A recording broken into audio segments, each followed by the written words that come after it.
مما خطیئاتہم اغرقوا، اپنی کیسی خطاؤں پر غرق کیے گئے، ڈبوئے گئے، یعنی طوفان میں اپنے گناہوں کے سبب وہ غرق کیے گئے۔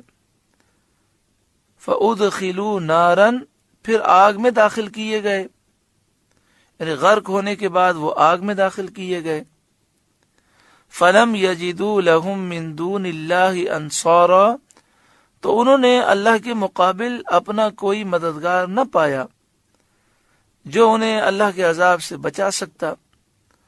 وَقَالَ نُوحٌ رَبِّ، اور نوح نے عرض کی، اے میرے رب، لا تذر علی الارض من الکافرین دیارا، زمین پر کافروں میں سے کوئی بسنے والا نہ چھوڑ۔ انک ان تذرہم یضلوا عبادک،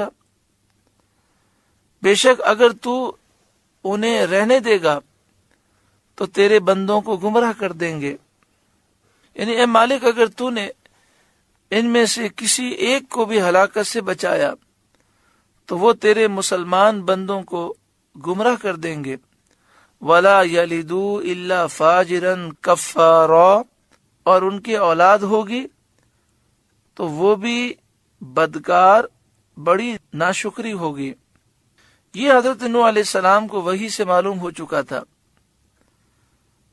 حضرت نوح علیہ السلام نے اپنے والدین اور مومنین اور مومنات کے لیے دعا فرمائی، رب اغفر لی، اے میرے رب مجھے بخش دے، ولی والدی، اور میرے ماں باپ کو بخش دے کیونکہ وہ دونوں مومن تھے، ولیمن دخل بیتی مؤمنا، اور اسے بخش دے جو ایمان کے ساتھ میرے گھر میں ہے، وللمؤمنین والمؤمنات، اور سب مسلمان مردوں اور سب مسلمان عورتوں کو بخش دے، ولا تزد الظالمین الا تبارا، اور ظالموں کو نہ بڑھا مگر تباہی، یعنی ظالموں کی تباہی بربادی میں اضافہ فرما۔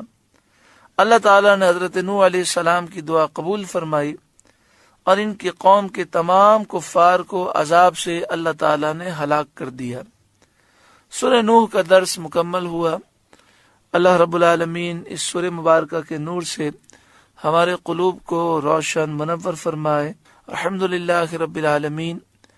ہم نے کئی نصیحتیں سماعت فرمائیں، دعا فرمائے اللہ تعالی ہمارے دلوں کو نرم فرمائے، نور قرآن سے ہمارا دل روشن ہو، اور جو ہماری زندگی کی اب چند ایام باقی ہیں یا چند لمحات باقی ہیں، ہم قدر کریں، سچی پکی توبہ کریں اور ایک ایسی زندگی گزاریں کہ اللہ تعالی ہم سے راضی ہو۔ آمین بجاہ سید المرسلین صلی اللہ علیہ وآلہ وسلم۔